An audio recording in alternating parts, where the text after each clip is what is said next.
Hello everyone, आप सभी का हमारे चैनल पे स्वागत है। आज के इस वीडियो में हम क्लास 10th जो विज्ञान है, जो 2020 का पेपर पूछा गया था, उसका सोल्यूशन हम लेके आए हैं। सारे क्वेश्चन मैं बताऊंगा और इसके बाद जो आने वाले वीडियोस हैं चैप्टर वाइज इंपॉर्टेंट क्वेश्चन आपको मैं दूंगा और उसके पे भी काम चल रहा है, पीपीटी बन रही है। तो चलिए शुरू करते हैं वीडियो को। पहला क्वेश्चन आपके स्क्रीन पर दिख रहा है। एक्चुअली ये जो क्वेश्चन है वो बहुविकल्पीय प्रश्न है। कुछ स्टार्टिंग के ना MCQ पूछ जाते हैं, तो वही क्वेश्चन है। पहला क्वेश्चन आपसे क्या बोल रहा है, अमोनियम हाइड्रोक्साइड का रासायनिक सूत्र क्या है। देखिए, अमोनियम हाइड्रोक्साइड का रासायनिक सूत्र NH3OH होता है। ऑप्शन नंबर सेकंड सही हो जाएगा। NaCl सोडियम क्लोराइड, ये सल्फ्यूरिक अम्ल, ठीक है। और ये क्या होता है, एथेनोइक एसिड। तो ये तो नहीं होंगे, तो आंसर क्या हो जाएगा, सेकंड नंबर। नेक्स्ट क्वेश्चन क्या है, किसी का विलयन का 5th स्केल प्रदर्शित करता है। ये थोड़ा आपको टिपिकल हिंदी वर्ड्स है, यानी कि पीएच स्केल को ये जो क्या प्रदर्शित करता है, पीएच स्केल जो नहीं होता है, पीएच स्केल की बात कर रहे हैं। तो पीएच स्केल प्रदर्शित करता है हाइड्रोजन आयन की सांद्रता। OH और H, OH नेगेटिव आयन और H पॉजिटिव आयन होता है ना, इस तरीके से यहाँ पर। तो आगे पीछे कब ज़्यादा होगा किस पर, ठीक है, एसिड होगा किस पर, क्षार होगा, ये सब अम्ल क्षार को बताता है कब होगा। तो वो कौन चीज़ प्रदर्शित करता है, वो प्रदर्शित करता है पीएच स्केल हाइड्रोजन आयन की सांद्रता, यानी कि ऑप्शन नंबर थर्ड क्या हो जाएगा, बिल्कुल सही हो जाएगा। आगे बढ़ते कह रहे मनुष्य के शरीर में वृक्क किससे संबंधित होता है। जो वृक्क होता है ना, वो वृक्क के द्वारा हम क्या कहते हैं, पेशाब मूत्र का विसर्जन होता है। किससे संबंधित है, उत्सर्जन।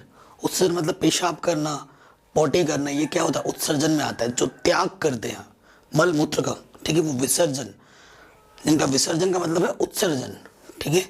उत्सर्जन से संबंधित है। ऑप्शन नंबर 4 सही हो जाएगा। अगला क्वेश्चन है, किसी चुंबक के चारों ओर का वह क्षेत्र जिसमें उसके बल का संसूचन किया जा सकता है क्या कहलाता है, चुंबकीय क्षेत्र कहलाता है, ठीक है।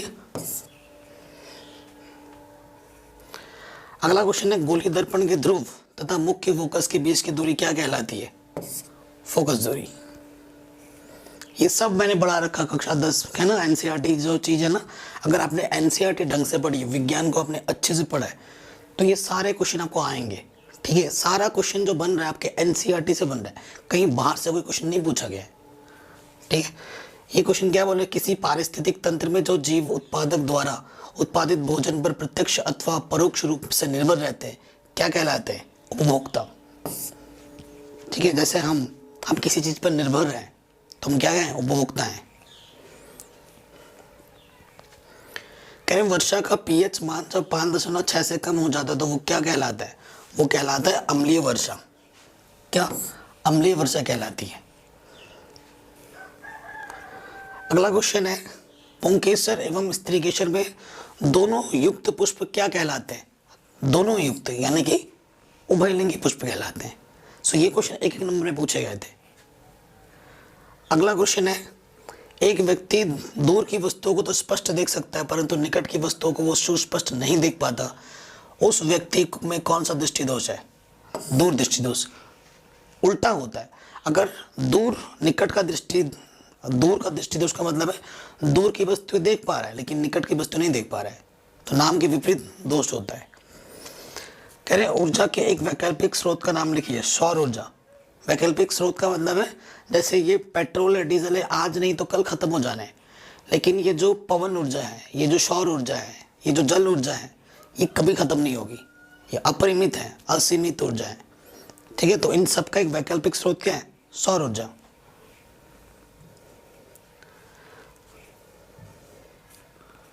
अगला क्वेश्चन अब इसमें आया है, अभिक्रियाशीलता। अभिक्रियाशीलता आप समझते हैं ना, अभिक्रियाशीलता के आधार पर धातुओं को कितने वर्गों में विभाजित किया जा सकता है, नाम लिखिए। तो अभिक्रियाशीलता के आधार पर धातुओं को 3 रूप में विभाजित किया जा सकता है, ठीक है। इस तरीके से एग्जाम में लिखना है। नंबर 1 उच्च क्रियाशील धातुएं, नंबर 2 मध्यम क्रियाशील धातुएं, नंबर 3 निम्न क्रियाशील धातुएं। 1 नंबर में आया था, ठीक है, इस तरीके से आपको लिखना था। अगला क्वेश्चन आपके स्क्रीन पे ये रहा, कह रहे हैं स्वपोषी तथा विषमपोषी में क्या अंतर है, प्रत्येक का एक एक उदाहरण भी दीजिए। स्वपोषी जो खुद का भोजन खुद ही बनाता है, परपोषी जो भोजन के लिए दूसरों पर निर्भर रहता है, जैसे कि हम अपना भोजन खुद नहीं बनाते। तुम सोचो कि सर हम किचन में जाके खाना बनाते हैं, ये नहीं। खाना बनाते हो, लेकिन जो चावल है ना, ये सब कहाँ से लाते हो? खेत से तोड़ के लाते हो ना, तो हम उन पर निर्भर हैं, तो हम परपोषी हुए। तो स्वपोषी क्या होता है? जो जीवधारी सरल अकार्बनिक पदार्थों से कार्बनिक भोज्य पदार्थों का संश्लेषण स्वयं कर लेते हैं, स्वपोषी कहलाते हैं। और भोजन ग्रहण करने की इस प्रक्रिया को स्वपोषी पोषण कहते हैं। ठीक है, जैसे पौधे कार्बन डाइऑक्साइड और जल से पर्णहरिम व सूर्य के प्रकाश की उपस्थिति में कार्बनिक भोजन का संश्लेषण करते हैं। ठीक है, हरे पौधे तथा कुछ प्रकाश संश्लेषित जीवाणु स्वपोषी भोजन द्वारा भोजन ग्रहण करते हैं। अब विषमपोषी कौन होते हैं? जो जीवधारी, इसका उल्टा हो जाएगा, जो जीवधारी सरल अकार्बनिक पदार्थों से कार्बनिक भोज्य पदार्थ को संश्लेषण नहीं कर पाते विषमपोषी कहलाते हैं, और ये अपना भोजन अन्य जीवधारियों से प्राप्त करते हैं। अगर ये वाला याद हो गया तो ये ऑटोमेटिकली याद हो जाएगा, उसका उल्टा है। और इसका उदाहरण क्या है? पोषण के आधार पर शाकाहारी, मांसाहारी, परजीवी, मृतजीवी आदि होते हैं। समस्त प्राणी, कवक, जीवाणु, परजीवी, पौधे आदि में विषमपोषी पोषण पाया जाता है। ठीक है, जैसे तो ये इनके उदाहरण हो गए और उनकी परिभाषा हो गई। अब लिख भी लेना स्क्रीनशॉट लेके। ठीक है, उदाहरण भी देने के लिए बोला था। स्वपोषी का अगर उदाहरण दिया जाए, कोई सा भी पेड़ पौधा लिख सकते हो, पेड़ पौधे है ना, वो स्वपोषी पोषण में आते हैं। और विषमपोषी पोषण में जो जैसे जीव जंतु जितने भी हैं, जैसे कि मनुष्य हो गया है ना, गाय हो गया, भैंस हो गया, ये सब क्या है? परपोषी हैं। अगला क्वेश्चन है, अग्नाशयिक रस में पाए जाने वाले दो एंजाइमों के नाम लिखिए। तो नाम क्या होगा? ट्रिप्सिन और लाइपेज, ये पाए जाते हैं अग्नाशय में। अगला क्वेश्चन है, आपके फिजिक्स से क्वेश्चन पूछा गया है, यहाँ पे तो सोल्यूशन है लेकिन मैं आपको इजी तरीके से करके भी दिखाऊंगा। क्वेश्चन है, प्रतिरोध का कोई विद्युत हीटर विद्युत मेंस से 2 घंटे तक 15 एम्पीयर विद्युत धारा लेता है। हीटर में उत्पन्न ऊष्मा की दर परिकलन कीजिए। हमको क्या निकालना है? ऊष्मा निकालना है। ठीक है, ऊष्मा P निकालनी है। तो P का जो फॉर्मूला होता है ना, वो I²R होता है। ठीक है, I²R होता है। सो देखो यहाँ पर क्या है, I क्या होती है? विद्युत धारा। देखो यहाँ पे ये जो I है ना, विद्युत धारा होती है। I मतलब बोले तो विद्युत धारा।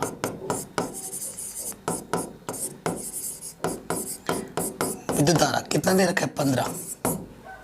ठीक है, 15 एम्पियर। हमेशा मात्रक को भी ध्यान में रखना है हमें, मात्रक बहुत जरूरी है, एमकेएस पद्धति।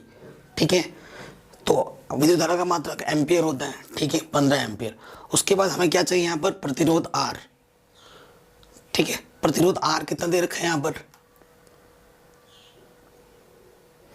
प्रतिरोध का कोई विद्युत हीटर, यहाँ पर क्वेश्चन में ना मिसिंग है, यहाँ पर 8 ओम का प्रतिरोध होना चाहिए था, थोड़ा सा मिस्टेक है। ठीक है, सो ये हमें 8 ओम R दे रखा है। प्रतिरोध प्रतिरोध का मतलब क्या होता है? R। प्रतिरोध बोले तो R हमें दे रखा है कितना? 8 ओम। अब ये मान हम यहाँ रख देंगे। ठीक है, I का मान कितना? 15। वर्ग का मतलब होता है 2 बार गुणे में। R का मान दे रखा है 8। 15 गुणे 15 225 गुणा 8। 225 को 8 से गुणा कर दोगे, आ जाएगा 1800। इसका मात्रक क्या होता है? वाट। ये आ जाएगा शक्ति का मात्रक वाट। आराम से हो गया। अगला क्वेश्चन है, हाइड्रा या हैदरा लिखा है, हाइड्रा। हाइड्रा में मुकुलन केवल चित्र द्वारा समझाई, मतलब चित्र बनाने के लिए आया था मुकुलन। तो ये चित्र समझते हो ना, मुकुलन एक होता है, फिर उससे 2 होते हैं, फिर उससे 3 होते हैं, फिर पूरा फैल जाता है। तो जो ये मुकुलन है, पहले ये छोटा सा पार्ट था, ये टूट के फिर ये बड़ा हो गया। ठीक है, ये हमारा क्या है? मुकुलन है। तो ये हाइड्रा में मुकुलन आपको सिर्फ चित्र बना के दिखाना था। आराम से हो गया। अगला क्वेश्चन है, विद्युत धारा को परिभाषित कीजिए तथा उसका मात्रक लिखिए। विद्युत धारा क्या होता है?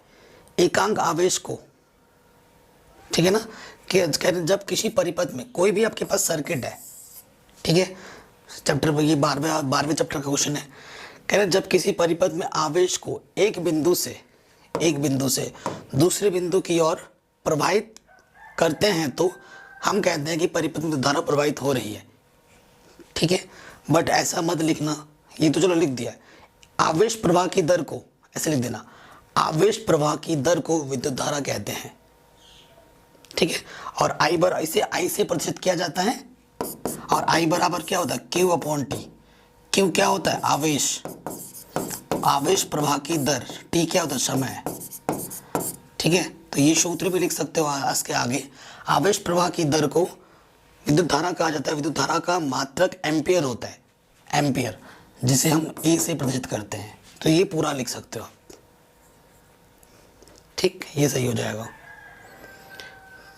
अगला क्वेश्चन है, जल का अपवर्तनांक 1.33 है, इस कथन का क्या मतलब है। वैसे अपवर्तनांक क्या होता है, एक माध्यम का दूसरे माध्यम का जो अनुपात होता है उसे अपवर्तनांक कहा जाता है ना, ये सब मैंने पढ़ा रखा है। तो इस 1.33 कब आएगा, जब एक को, ठीक है, ये 1.33, इसका क्या मतलब है, इसका मतलब क्या है, जल का अपवर्तनांक 1.33 है। इस कथन से यह अभिप्राय है कि जल में प्रवेश चाल निर्वात प्रकाश की चाल का 1/3 गुना है, ठीक है, ये इसका मतलब है। अब ये क्वेश्चन आ रखा है कि निम्न का पूरा नाम लिखिए।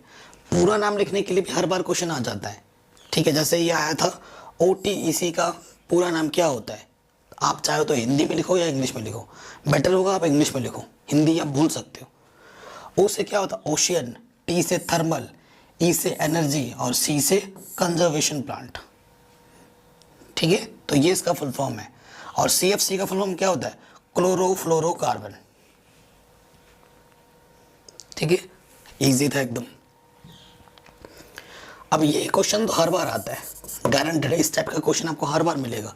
संतुलित करने के लिए रासायनिक समीकरण को क्या करना होगा, संतुलित करना होगा, ये आपको हर बार दिखेगा क्वेश्चन।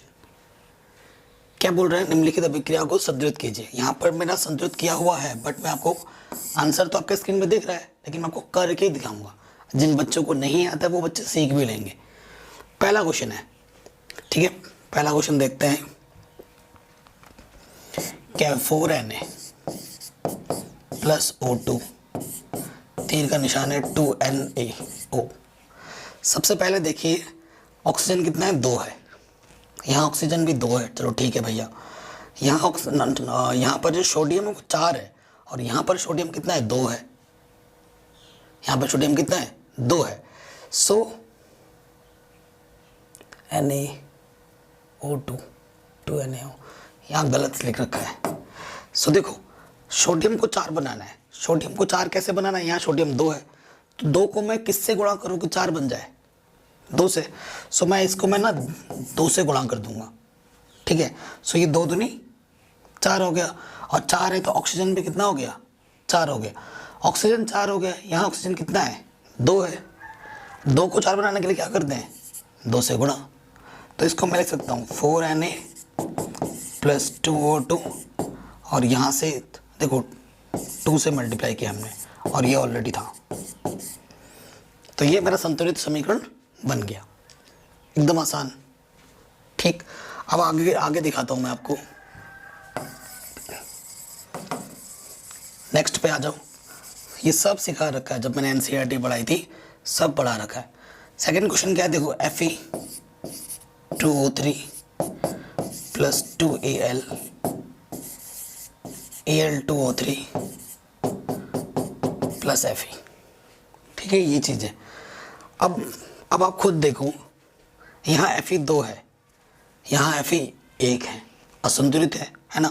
यहाँ ऑक्सीजन 3 है, यहाँ भी ऑक्सीजन 3 है, सही है। यहाँ एल्यूमिनियम 2 है, यहाँ पर भी एल्यूमिनियम 2 है, ठीक है। सो मुझे कुल मिलाकर Fe की गड़बड़ी लग रही है। Fe यहाँ 2 है, यहाँ 2 करने के लिए क्या करना पड़ेगा, 2 से गुणा, हो गया संतुलित, सारी चीज़ बराबर हो गई। अब आ जाओ नेक्स्ट इस वाले में, और क्या है 2NaOH प्लस Zn, फिर है Na2ZnO2 प्लस H2। तो देखो यहाँ पर सोडियम कितना है, 2 बार है, यहाँ पर भी सोडियम 2 बार है। ऑक्सीजन यहाँ पर कितना है, 2 बार है, यहाँ पर भी ऑक्सीजन 2 बार है। हाइड्रोजन यहाँ कितनी बार है, 2 बार है, यहाँ पर भी हाइड्रोजन 2 बार है, यहाँ Zn 1 बार है, यहाँ पर भी Zn 1 बार है। तो ये जो समीकरण है ये पहले से ही संतुलित समीकरण है। ऐसे भी क्वेश्चन दे देगा आपको जो पहले से ही संतुलित होंगे, तो आप क्या लिखोगे, दिया गया समीकरण सर्व संतुलित है। ठीक है, दिया गया समीकरण पहले से ही संतुलित है, बस। अगला क्वेश्चन है, इस टाइप के क्वेश्चन भी पूछे जाते हैं, क्या होता है जब केवल रासायनिक समीकरण लिखिए, है ना, ऐसे क्वेश्चन पूछे जाते हैं। सो क्या बोल रहे हैं, क्या होता है जब केवल रासायनिक समीकरण लिखना है। कह रहे हैं जब मरकरिक ऑक्साइड को, ये मरकरिक ऑक्साइड है, सॉलिड होता है, उसको गर्म कर रहे हैं, ये 3 कंडीशन उसके ऊपर ये डेल्टा बनाओगे, डेल्टा का मतलब गर्म कर रहे हैं, तो क्या होता है, Hg और ठीक है O2 अलग हो जाते हैं। ठीक है, मरकरी और ऑक्सीजन हवा में उड़ जाता है। फिर जिंक ऑक्साइड ZnO को कार्बन के साथ गर्म किया जाता है। ZnO में जिंक ऑक्साइड को कार्बन के साथ गर्म करोगे, ठीक है, गर्म करोगे तो यहाँ डेल्टा लगाओ, तो क्या बनेगा, जिंक बनेगा और कार्बन डाइऑक्साइड बनेगा, कार्बन मोनोऑक्साइड, डाई नहीं। फिर आयरन ऑक्साइड Fe3O3 Fe2O3 की एल्यूमिनियम के साथ क्रिया करोगे, तो एल्यूमिनियम के साथ क्रिया करोगे तो क्या बनेगा, एल्यूमिनियम ऑक्साइड और Fe अलग हो जाएगा। ठीक है, चैप्टर नंबर 1 का क्वेश्चन है ये। अगला क्वेश्चन है, निम्नलिखित तत्वों के इलेक्ट्रॉनिक विन्यास लिखिए। आपको इनके इलेक्ट्रॉनिक विन्यास लिखने हैं। देखो यहाँ बता दिया गया परमाणु क्रमांक, जरूर नहीं कि बताएगा, सिर्फ एल्यूमिनियम लिखता तो परमाणु क्रमांक याद होगा तभी ऐसे क्वेश्चन आप कर पाओगे, वरना नहीं होंगे। और विज्ञान में क्वेश्चन बड़ा इजी आता है, टफ क्वेश्चन बिल्कुल नहीं है। देखो एक सारे कितने छोटे छोटे क्वेश्चन है, ऐसे ही क्वेश्चन बोर्ड एग्जाम पूछता है। एल्यूमिनियम, यहाँ तो परमाणु क्रमांक लिखा हुआ है, अगर लिखा नहीं आता तो क्या कर दे, याद होता तभी आप कर पाते, वरना तो नहीं कर पाते ना, तो याद होगा। तो एल्यूमिनियम का परमाणु पहले कक्षक में आते हैं अधिकतम 2, द्वितीय कक्षक में आते हैं अधिकतम 8, 2 और 8 कितने हो गए 10, 13 में से 10 घटा दो कितना बचा 3, तो 2 8 3 हो जाएगा। मैग्नीशियम का 12 होता है, तो पहली कक्षा में 2, दूसरी में 8, 2 और 10 बचा 2। और सोडियम का 11 होता है, 2 8 1, सिंपल, ये परमाणु विन्यास हो गया। फिर अगला क्वेश्चन है, एक्वारेजिया निर्माण में किन किन अम्लों का प्रयोग किया जाता है, उनका अनुपात कितना होता है। एक्वारेजिया की एक विशेषता भी लिखिए। एक्वारेजिया को हम क्या बोलते हैं, एक दूसरा नाम भी है, एक्वारेजिया का एक दूसरा नाम है, ठीक है ना, और वो नाम क्या है मैं जानना चाहता हूँ, कमेंट करके बताना कि सर एक्वारेजिया का दूसरा नाम ये है, तब पता चलेगा आपको कितना साइंस आ रहा है। तो एक्वारेजिया बनाने के लिए किन किन चीज़ों का उपयोग किया जाता है और किस अनुपात में किया जाता है वो आपसे पूछ रहा है। सो बहुत ही सिंपल सा क्वेश्चन है, कह रहे हैं एक्वारेजिया के निर्माण में सांद्र हाइड्रोक्लोरिक अम्ल तथा सांद्र नाइट्रिक अम्ल का प्रयोग किया जाता है। इसे बनाने में सांद्र हाइड्रोक्लोरिक अम्ल तथा सांद्र नाइट्रिक अम्ल का 3:1 मिलाकर बनाया जाता है। मतलब हाइड्रोक्लोरिक अम्ल हमें 3 हिस्सा लेना है और नाइट्रिक अम्ल का 1 हिस्सा लेना है, और उसको मिला दोगे तो क्या बन जाएगा, एक्वारेजिया। और इसका क्या उपयोग है, इसकी यह विशेषता है कि यह अत्यंत संक्षारक प्रकृति का होता है तथा सोना प्लेटिनम आदि को घुलने में सक्षम होता है। ठीक है, ये इसका उपयोग था। अगला क्वेश्चन है, प्रकाश की दिशा में पादप की अनुक्रिया क्या होती है। आपने देखा होगा, पुनरुद्धार की बात कर रहे हैं, आपके घर पे कोई प्लांट होगा जो ना रूम के अंदर लगा है, और आप देखोगे जिस तरफ से रोशनी आ रही होगी ना, उसका पौधा धीरे धीरे उसी रोशनी की ओर चला जाता है। ठीक है, और जो एक होता है गुरुत्वानुवर्तन, एक होता है प्रकाश अनुवर्तन, है ना, एक होता है जलानुवर्तन। इस तरह के अनुवर्तन आपने पढ़े होंगे।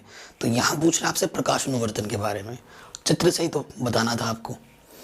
तो प्रकाश अनुवर्तन क्या होता है, एक तरफा प्रकाश के उद्दीपन के कारण पूरा रूम में अंधेरा है, सिर्फ एक ही तरफ से प्रकाश आ रहा है, तो पौधा उसी प्रकाश के हो जाएगा।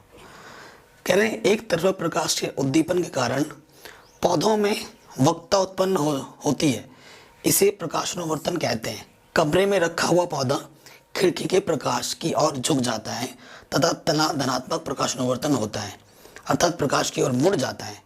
जब प्रकाश के प्रति ऋणात्मक प्रकाश प्रवृत्ति होती है ये प्रकाश से दूसरी ओर की चेष्टा करती है।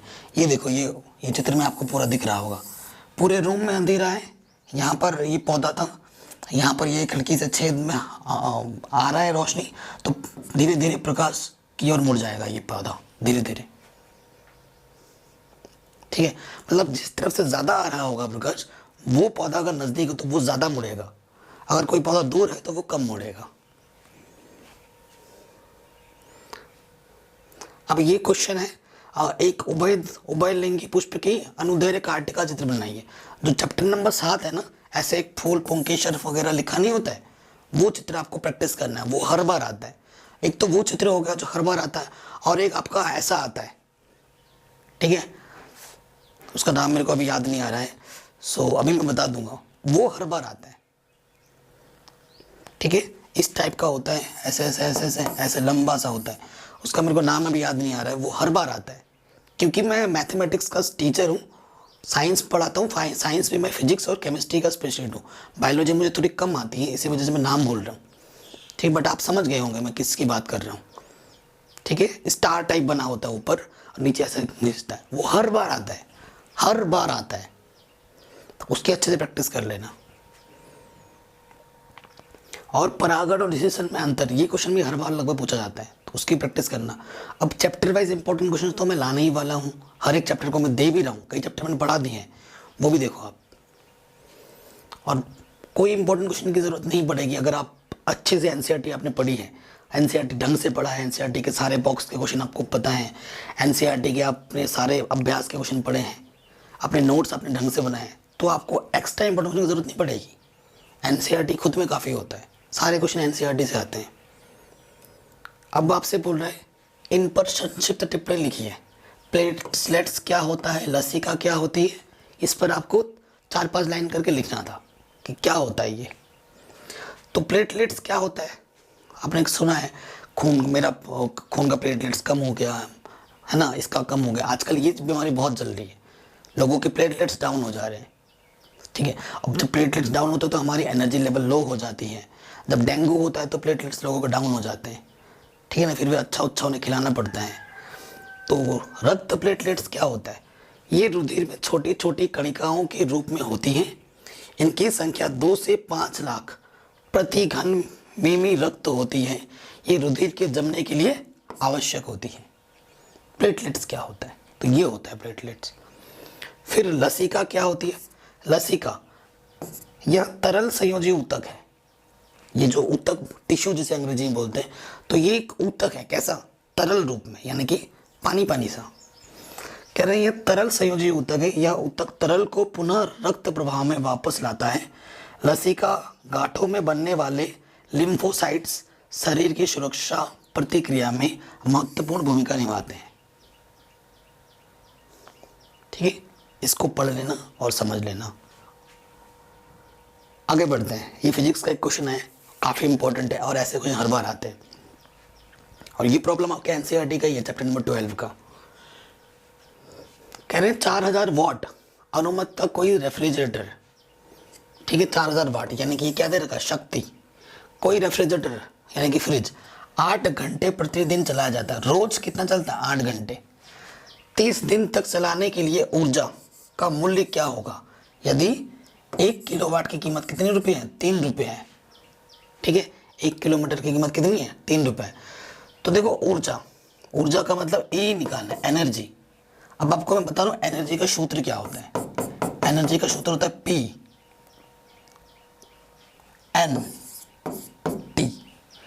PNT।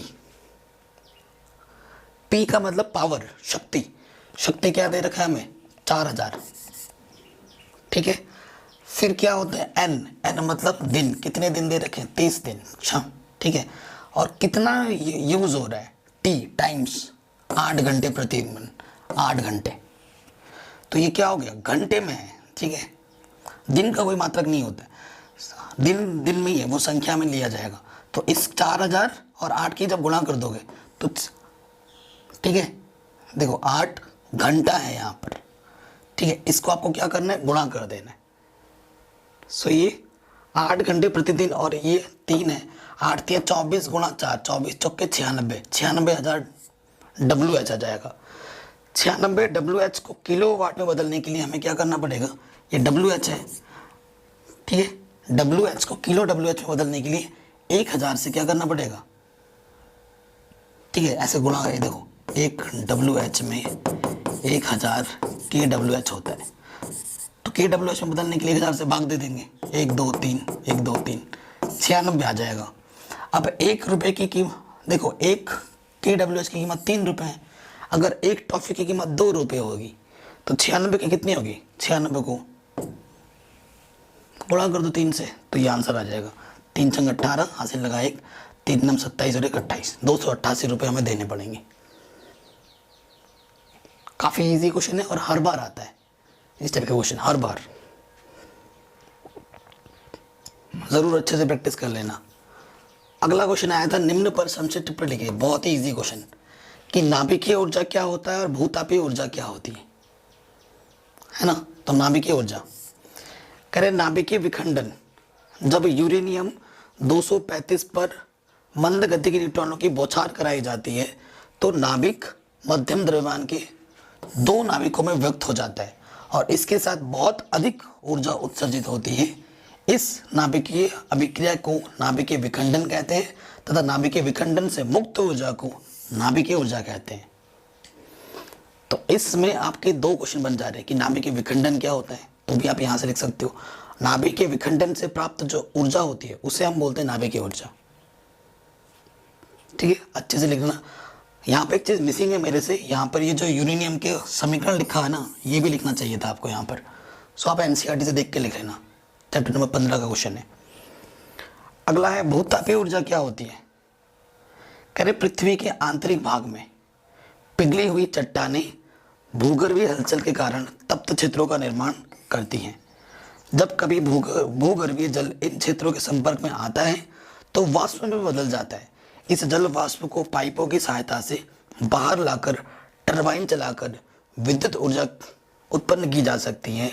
इस प्रकार की उत्पन्न ऊर्जा को भूतापीय ऊर्जा कहते हैं, ठीक है। तो ये आपका नाभिकीय ऊर्जा हुआ, ये आपका भूतापीय ऊर्जा हुआ। ये लिखने के लिए आया था पिछले साल, इतना इजी क्वेश्चन था, ठीक है। अगला क्वेश्चन है, 2 उत्कृष्ट गैस। उत्कृष्ट गैस कैसे होते हैं, जिसके जो बाहरी कक्षक होते हैं वो पूर्ण होते हैं, उसे हम उत्कृष्ट कक्षक कहते हैं, उत्कृष्ट गैस कहते हैं। तो एक है नियॉन, एक है ऑर्गन। नियॉन का कितना होता है परमाणु क्रमांक 10 और ऑर्गन का 18। देखो इसके एक परमाणु कक्षक पूर्ण है 2 8, इसका भी कितना है 2 8 8, अष्टक पूर्ण है, ठीक। फिर क्या बोला है, मेंडलीफ ने अपनी आवर्त सारणी तैयार करने में कौन सा मापदंड अपनाया था। मेंडलीफ ने बोला था कि तत्वों को उनके परमाणु भार के बढ़ते हुए क्रम में रखना है, तो वही लिखा था। मेंडलीफ ने अपने आवर्त सारणी में तत्वों को मूल गुणधर्म, परमाणु द्रव्यमान तथा रासायनिक गुणधर्मों में समानता के आधार पर व्यवस्थित किया था। आप ऐसे लिख सकते, ऐसे लिख देना ज़्यादा बढ़िया होगा। मेंडलीफ ने अपने सारणी में तत्वों को उनके परमाणु भार के बढ़ते हुए क्रम में रखा था, ऐसे लिखना, ये ज़्यादा इजी है। फिर क्या बोल रहा है, एल कोश में अधिकतम कितने इलेक्ट्रॉन हो सकते हैं 18, 2 8 18, एल के एल, ठीक है। एल बोले तो तीसरा कोश, पहले में 2 होता है अधिकतम, दूसरे में 8, तीसरे में 18। सूत्र क्या होता है रखने का 2n²। तो एल बोले तो तीसरी कक्षा से आपसे पूछ रहे हैं, ठीक है। आप n की जगह पे 3 रख के देखो तो ये हो जाएगा 2 × 9 यानी कि 18, ठीक है। ये चीज़ हो गई। फिर आपसे पूछ रहा है सोडियम एथॉक्साइड का रासायनिक सूत्र क्या है। सोडियम एथॉक्साइड का रासायनिक सूत्र क्या है, C2H5ZON है। तो ये आपका हो गया आराम से। आगे बढ़ते हैं, एकदम हलवा क्वेश्चन। कह रहे ऊष्माक्षेपी और ऊष्माशोषी अभिक्रिया की परिभाषा दीजिए, दोनों को एक एक उदाहरण भी दीजिए। ऊष्माशोषी और ऊष्माक्षेपी अभिक्रिया एकदम आसान है, चैप्टर नंबर 1 का क्वेश्चन है, ठीक है। और इसका एक एक उदाहरण भी आपको देना है। ऊष्माशोषी नाम से जो ऊष्मा को अवशोषित करे, ऊष्माक्षेपी जो ऊष्मा को निष्कर्षित करे, बाहर निकाले, नाम से ही पता चल रहा है। ठीक है, तो सबसे पहले देखेंगे हम ऊष्मा क्षेपी अभिक्रिया। क्षेपी बोले तो जो ऊष्मा निकालती है। सो आप क्या लिखोगे, जिस रासायनिक अभिक्रिया में ऊष्मा निकलती है उसे ऊष्मा क्षेपी अभिक्रिया कहते हैं। ये इसका एक उदाहरण है, इसमें इतनी ऊर्जा निकल रही है। आप प्रैक्टिस कर लेना, मैंने आपको हमेशा बोला है विज्ञान में क्या करते हैं, जब कोई चीज़ आपसे पूछेगा उदाहरण दो तो देना है, अगर ना भी बोले तो भी उदाहरण देना है। ठीक है, अगर जरूरत पड़े कहीं चित्र बनाने की तो चित्र भी बनाओ, बोले या ना बोले वो आपको करना ही है। ठीक है, उसका इम्पैक्ट तभी बनेगा, क्वेश्चन तभी उसका आंसर पूर्ण रूप से हो पाएगा। अगर आपको उदाहरण आता है तो देना ही देना है। चित्र अगर बन रहा है तो चित्र बना के भी दिखाओ। ठीक है, और इसका उल्टा हो जाएगा ऊष्मा शोषी अभिक्रिया। वह रासायनिक अभिक्रिया जिसमें ऊष्मा का अवशोषण होता है उसे ऊष्मा शोषी अभिक्रिया कहते हैं। जैसे ये, ठीक है, यहाँ पर अवशोषण हो रहा है तो यहाँ प्लस ऊष्मा नहीं लिखेंगे, यहाँ पर माइनस ऊष्मा लिखेंगे। ठीक है, ये प्लस इधर लगा सकते हो, माइनस लिखेंगे, इसमें प्लस लिखेंगे और यहाँ माइनस लिखेंगे। अवशोषण में ऊष्मा माइनस में ली जाती है और क्षेपण में प्लस में। कह रहे हैं उपार्जित लक्षणों से क्या अभिप्राय है, उपार्जित लक्षण क्या होते हैं। ठीक है, अगला क्वेश्चन बोले कोई 4 अंतःस्रावी ग्रंथियों के नाम लिखिए। अंतःस्रावी ग्रंथ जो अंदर, तो पहला क्या, अधिवृक्क ग्रंथि, अवटु ग्रंथि, पीयूष ग्रंथि, अग्राशय। ठीक है, ये अंतःस्रावी ग्रंथों के नाम है। ग्रंथ, बाप रे, ग्रंथ समझते हो ना, किताब नहीं, ग्रंथियां, इंद्रियां जो हमारे अंदर है। उपार्जित लक्षण क्या होते हैं, वातावरण के सीधे प्रभाव से या अंगों के कम या अधिक उपयोग के कारण जंतु के शरीर में जो परिवर्तन होता है उन्हें उपार्जित लक्षण कहते हैं। जंतुओं के उपार्जित लक्षण वंशागत होते हैं, अर्थात एक पीढ़ी से दूसरे पीढ़ी में प्रजनन के द्वारा चले जाते हैं। अब आपने देखा होगा, शायद आपके पास कोई चीज़ देखी होगी, हमारा जो स्ट्रक्चर है, हमारा जो चेहरा होता है, हमारे मम्मी पापा से बहुत मिलता है। आपने देखा होगा एक पीढ़ी से दूसरी पीढ़ी में वो जीन का ट्रांसफ़र हो रहा है। आपकी बात क्या करूं, मैं अपनी बात कर रहा हूं। और यह चीज़ आपने भी देखा होगा, मेरे जो एक बड़े भैया हैं उनके हाथों में 6 उंगलियां हैं। ठीक है, उनकी जो बेटी हुई उनके भी हाथों में 6 उंगलियां हैं। ठीक है, तो ये जीन का प्रभाव है, एक पीढ़ी से दूसरी पीढ़ी में आता है। ठीक है, तो ये चीज़ दर्शा रही है। अगला क्वेश्चन फिजिक्स का क्वेश्चन है, बहुत ही ईजी क्वेश्चन है। ठीक है, मैंने सारे चैप्टर पढ़ा रखे हैं और मैं आपसे हमेशा बोला है एनसीईआरटी के क्वेश्चन को ही कर लो, जो उदाहरण दे रखा है, जो क्वेश्चन आपके अभ्यास में दे रखा है वहीं से ही क्वेश्चन बोर्ड में आता है हर बार। अभी ये क्वेश्चन है, कह रहे 15 वोल्ट विभवांतर के 2 बिंदु के बीच 5 कूलम आवेश को ले जाने में कितना कार्य किया जाएगा। कार्य, वर्क, W निकालना है। ठीक है, तो देखो सबसे पहले क्या दिया है, आवेश, कूलम है ना, तो कूलम का मतलब आवेश, क्यू दिया हुआ है, विभवांतर V से प्रदर्शित करते हैं 15 वोल्ट दे रखा है। ठीक है, और आपको क्या निकालना है, कार्य W निकालना है। और W बराबर क्या होता है, W बराबर होता है VQ। W बराबर क्या होता है, VQ। V कितना है, V है आपके पास 15, Q कितना है 5, 15 गुणा 5 75, कार्य का मात्रक जूल। खत्म, इतना आसान क्वेश्चन है। ठीक है, जो दिया हुआ है, जो निकालना है वो आपको पता, और उनमें सूत्र क्या लगेगा वो जानकारी जरूरी है। क्या दिया है, क्या निकालना है और उनके बीच क्या सूत्र लगेगा, हो गया आराम से। अगला क्वेश्चन है, ठीक है, कह रहे 5 ओम के 4 प्रतिरोध निम्न प्रकार से परिपथ में जुड़े हुए हैं। ये आपके पास परिपथ है, परिपथ का तुल्य प्रतिरोध R ज्ञात कीजिए। तुल्य प्रतिरोध आपको R निकालना है। सो ये तो चलो रामायण इन्होंने कर रखा है, इसे हम भूल जाते हैं, मैं आपको पूरा करके दिखाता हूँ।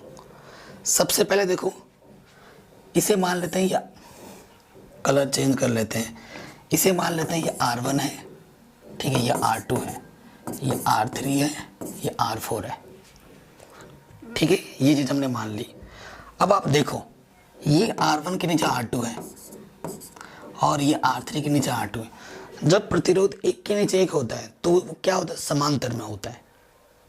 और जब एक के साथ एक जुड़ा होता है तो वो क्या होता है, श्रेणी क्रम में होता है। सो इसको और इसके नीचे है, तो इसको और इसको, इसका और इसको जब हम करेंगे तो ये किस अवस्था में है, किस अवस्था में है, समांतर में है। ठीक है, तो लिखेंगे चूंकि R1 R2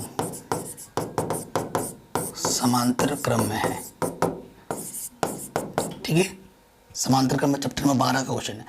तो समांतर क्रम के लिए इसका जो तुल्य प्रतिरोध है मैंने मान लिया R1 डैश। ठीक है, तो क्या होता है सूत्र, 1/R1 प्लस 1/R2 हो जाएगा। R1 कितना है 5, R2 कितना है 5, LCM 5, ऊपर ऊपर 1 प्लस 1, 2/5, यहाँ 1/R डैश था, R डैश निकालना है, बदल दो तो यह आ जाएगा 5/2, 5/2 आ गया। अब ये 5/2 आया है, इन दोनों को जोड़ के यहाँ पर एक आ गया 5/2 इधर। ठीक है, R3 और R4 वो भी तो समांतर क्रम में है। इसी प्रकार R3 व R4 का तुल्य प्रतिरोध वो क्या हो जाएगा, R डैश, इसे R डबल डैश मान लो, वो भी आ जाएगा 5/2, क्योंकि सेम चीज़ है। अब ये जो इन दोनों का जो R डैश आया है और इन दोनों का जो R डबल डैश आया है ये एक साथ जुड़े हुए हैं। ठीक है, R डैश यहाँ पे और R डबल डैश यहाँ पर एक साथ अटैच है ऐसे। तो जब एक सिरा दूसरे से जुड़ता है तो क्या होता है, श्रेणी क्रम। तो अब R डैश और R डबल डैश, यानी चूंकि R डैश व R डबल डैश श्रेणी क्रम में है, श्रेणी क्रम में है, अतः तुल्य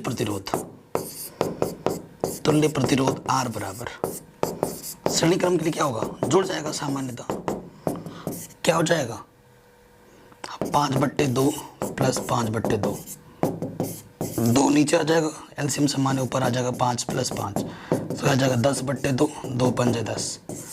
सो क्या आ जाएगा, R का प्रतिरोध ओम होता है, सो आंसर आ जाएगा 5 ओम। इनका तुल्य प्रतिरोध कितना होगा सर्किट का, 5 ओम। एकदम हलवा था। ठीक है, आराम से कर दिया। इसको गोली मारो, ये वाला सॉल्यूशन जैसे मैंने कर रहा है वैसे ही करना है आपको। अगला क्वेश्चन है, और ये क्वेश्चन मैंने ढेर सारे करा रखे हैं। ठीक है ना, जो 10वां चैप्टर मैंने पढ़ाया था, 10वां चैप्टर जब मैंने पढ़ाया था एनसीईआरटी, वहाँ पर भी मैंने कराया, अलग से वीडियो बना रखे हैं। ठीक है, लेंस के लिए और दर्पण के लिए क्वेश्चन जो पूछे जाते हैं ना, वहाँ पर मैंने चीज़ों को समझा रखा है। तो इससे अच्छा होगा इस क्वेश्चन को आप प्रैक्टिस के तौर पर देख लेना, और मैं वीडियो लिंक जो मैंने बना रखी है 10वें चैप्टर के डिस्क्रिप्शन में डाला है, हो सकेगा तो मैं इस वीडियो के डिस्क्रिप्शन में भी डाल दूंगा। उन वीडियोस को देख लेना और फिर इस क्वेश्चन को आप एज अ होमवर्क लेना। ठीक है, एज अ होमवर्क करना है इसको, और मुझे कमेंट करना कि आपका आंसर क्या है। वैसे तो सोल्यूशन आपके सामने दिख रहा होगा, ठीक है ना, वहाँ पर मैंने एकदम आसानी के साथ समझाया। ठीक है, उसको देखो फिर इसको खुद से ट्राई करना। ये पूरा सोल्यूशन है आपके सामने, और ये एनसीईआरटी का ही प्रॉब्लम है। अगला क्वेश्चन है, बांध बनाने के किन्हीं 4 लाभ को बताइए। जब हम बांध बनाते हैं, बड़ा सा बांध है ना, तो बांध बनाने के 4 लाभ बताने हैं आपको कि क्या 4 लाभ है। ठीक है, ये इधर मत देखो जो आंसर लिखा है, पहले सोचो। सबसे पहले चीज़ हम क्या कर सकते हैं, जल का संरक्षण कर सकते हैं। मैंने अपने तरफ से बता रहा हूँ। फिर उस बांध से उसमें मत्स्य उत्पादन कर सकते हैं, मछली का पाल कर फिर बेच सकते हैं। 2 हो गए, जल संरक्षण हो गया। ठीक है, वो जो जमा जल है उस जल से हम किसानों के खेतों में भी दे सकते हैं। 3रा उपयोग हो गया। और क्या कर सकते हो आप, ठीक, ये 3 चीज़ हो गई।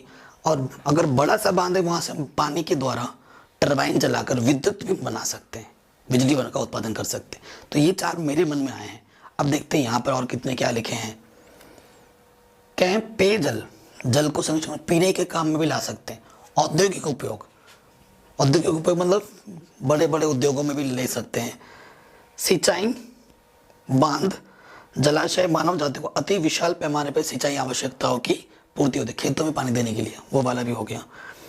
बाढ़ नियंत्रण, नदी के जल प्रवाह को नियंत्रित करके बाढ़ नियंत्रित कर सकते हैं। अगर जो नदी के पानी को एकत्रित कर दो, और नदी का पानी जब बरसात होती है तो आ जाता है गाँव में, है ना, खेतों में पानी भर जाता है, तो उसको भी हम कम कर सकते हैं।